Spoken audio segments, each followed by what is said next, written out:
اهدنا الصراط المستقيم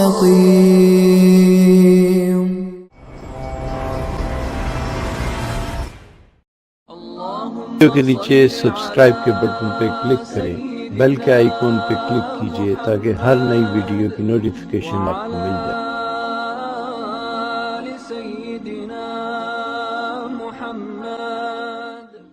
جب اپنے سے منہ موڑ لیتا ہے انسان تو پھر پرایوں کے ہاتھ کا کھلونا بن جاتا ہے۔ رسول اکرم صلی اللہ علیہ وسلم نے یہی فرمایا تھا کہ دیکھو ہمارے دل میں تمہاری محبت ہے، ہم جو بات کہیں گے وہ تمہارے لیے سب سے زیادہ مفید ہوگی، ہم سب سے زیادہ تمہارا خیال رکھنے والے ہیں، اگر تم ماں ہو تو ہم ہی ہیں۔ دنیا کا کوئی بھی بڑے سے بڑا ریفارمر ہو آج بھی یہی کہتا ہے کہ ماں کے قدموں کے نیچے جنت ہے۔ اس جملے سے اعلیٰ جملہ آج تک کائنات پیدا نہیں کر سکی جو ماں کے باب میں رسول پاک صلی اللہ علیہ وسلم نے فرما دیا تھا۔ کہاں سے حضور کہاں نیچے سے چلے ہیں؟ حضور نے فرمایا بیٹی پیدا ہو تو شکرانہ ادا کرو، پیدائش سے بیٹی پیدا ہو تو شکرانہ ادا کرو، اس لیے کہ وہ گھر کے لیے رحمت ہے، وہ برکت ہے۔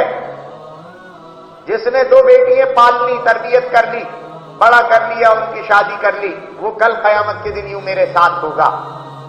حضور نے اپنی رفاقت بتلائی، بیٹی میں برکت بتلائی۔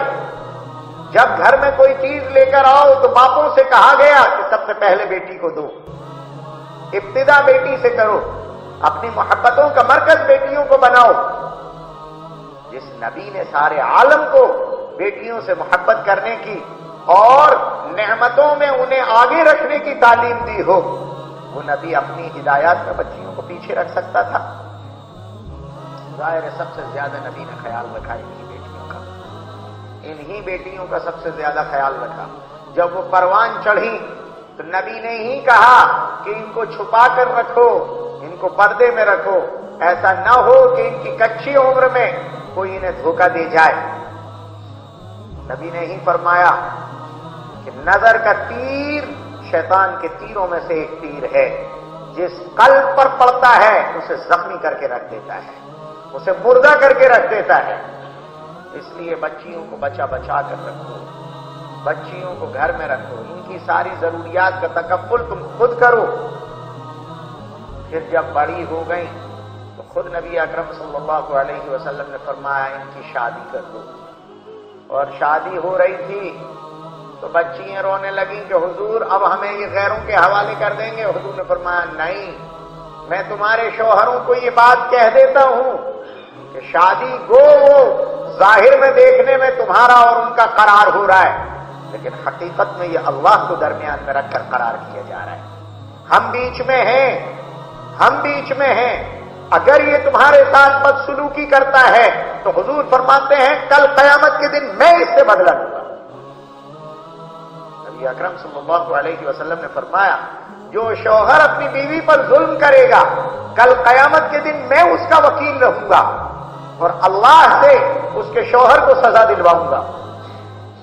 نبی اکرم صلی اللہ علیہ وسلم نے جب مردوں کے حوالے کیا، جب نکاح کروایا تو اس طرح بچیوں کو سوغات دی۔ پوری کائنات کے مذاہب میں صرف اسلام ہے، دنیا کے سارے قوانین میں اکیلا اسلام ہے جس نے چلتے وقت گھر سے نکلنے سے پہلے عورت کو مہر دلایا اور یہ کہا کہ خالی ہاتھ کسی کے دست نگر اور محتاج بن کر نہیں جائے گی، اس کے ہاتھ میں لم سم رقم دو، یہ تمہارے ٹکڑوں پر پلنے کے لیے نہیں جا رہی ہے، اس کے ہاتھ مضبوط ہوں گے۔ دنیا میں مہر صرف اسلام نے دلایا۔ اور اگر تمہیں پسند نہیں آتی تو کچلنے کی اور مارنے کی اور قتل کرنے کی اور آگ لگانے کی اور ڈبانے کی اور ایکسیڈنٹ کر کے ختم کرنے کی کوشش مت کرنا۔ اگر تمہیں پسند نہیں ہے تو ہمیں واپس کر دینا۔ جس طرح ہم دینے کے لیے تیار ہیں واپس لینے کے لیے بھی تیار ہیں۔ یہ بھی نبی ہی کا کلیجہ تھا کہ نبی نے کہا کہ جس طرح ہم نکاح کرانے کے لیے تیار ہیں اسی طرح ہم واپس لینے کے لیے اور طلاق دلانے کے لیے بھی تیار ہیں۔ اس لحاظ سے، اس نظر سے آپ دیکھیے تو طلاق سب سے بڑی رحمت ہے۔ اس کائنات میں طلاق سے بڑی رحمت اس سماج کے لیے کوئی نہیں، اس لیے کہ اس میں عورت کی عزت محفوظ ہے، عورت کی جان محفوظ ہے، عورت بوجھ نہیں ہے اپنے شوہر کے لیے، آپ اسے واپس کر دیجیے۔ جن لوگوں کو طلاق سمجھ میں نہیں آئی ہے اس کی بنیادی وجہ یہ ہے کہ ان کے معاشرے میں مطلقہ کی شادی کا رواج نہیں۔ جو لوگ طلاقوں کا سروے کرتے پھر رہے ہیں انہیں چاہیے کہ وہ ان مطلقاؤں کا بھی سروے کریں جن کی بعد میں دوسری شادی نہیں ہوئی، تو انہیں معلوم ہوگا کہ دنیا مذاہب میں اسلام وہ سب سے وسیع و ظرف مذہب ہے جس نے بیوہ کی بھی شادی کرائی، مطلقہ کی بھی شادی کرائی۔ ہمارے یہاں کی مطلقائیں ایک طرف سے طلاق پا کر آتی ہیں، ہمارے یہاں عورت کھنڈت نہیں ہوتی ایک نکاح کر لینے کے بعد کہ اب وہ دوسرے کے قابل نہیں ہے، وہ طلاق لے کر آتی ہے، عدت کے بعد وہ دوسرے کے یہاں جا سکتی ہے۔ بلکہ خود نبی اکرم صلی اللہ علیہ وسلم نے مطلقاؤں اور بیواؤں سے نکاح کر کے اس کو سنت بنا دیا، اور آج تک اس گئے گزرے دور میں بھی الحمدللہ امت میں اس کا رواج آج بھی موجود ہے۔ آج بھی آپ کو طلاق شدہ بیٹی کے ماں باپ یہ دعا کراتے مل جائیں گے کہ مولانا دعا کیجئے کہ اس کے ہاتھ اللہ پیلے کرا دے، کوئی اسے دوسرا شوہر ملوا دے۔ انہیں آس ہے، یہ صرف مذہب اسلام میں ہے، دنیا میں کسی دوسرے مذہب میں نہیں، اس لیے دوسروں کو طلاق سمجھ میں نہیں آتی۔ لیکن حضور تھے، حضور نے فرمایا اگر تمہیں بیوی کی حیثیت سے ہماری امت کی بیٹیاں پسند نہیں آ رہی ہیں تو ظلم اور زیادتی اور اگنورنس اور نظر اندازی کا شکار بنانے کی ضرورت نہیں ہے، یا ان کی جان لینے اور انہیں راستے سے ہٹانے کی اجازت نہیں ہے، آپ ہمیں واپس کر دیں، ہم دینے کے لیے بھی تیار ہیں تو واپس لینے کے لیے بھی تیار ہیں۔ یہ انعام بھی تو حضور نے کیا، ماں بنی تو درجہ کتنا بڑا بتلایا، فرمایا ایک بچہ پیدا ہوتا ہے اس وقت میں جو درد ذہ کی تکلیف ہوتی ہے اس تکلیف پر شہادت کا ثواب ملتا ہے۔ ہو کوئی کائنات میں ایسا مذہب جو ہر بچے کی پیدائش پر ایک شہید کا ثواب دلاتا ہو؟ یہ صرف محمد رسول اللہ صلی اللہ علیہ وسلم کا دین۔ آج فیشن بنا لیا ہے، ایک بچہ بھی پیدا کروانے صاحب تکلیف ہوگی، بہتر یہ سیزر سے ہو جانے دو۔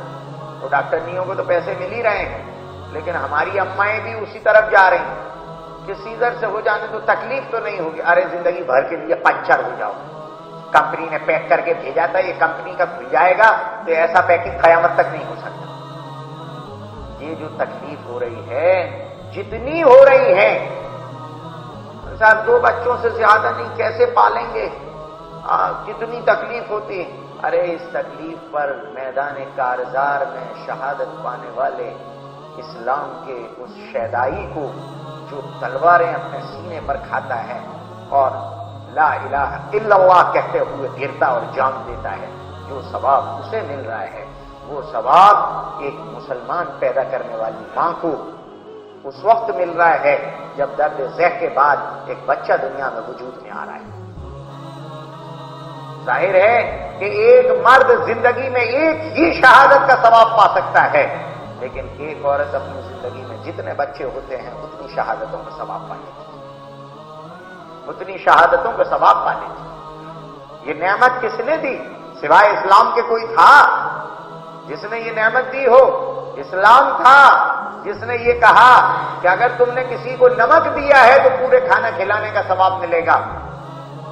عورت سے کہا تم گھر میں ہو، خالی ہو تو کھانا بنا دیا کرو، لازم تو نہیں ہے لیکن بنا دو تو تمہیں پورا کھانا کھلانے کا روزانہ ثواب ملے گا۔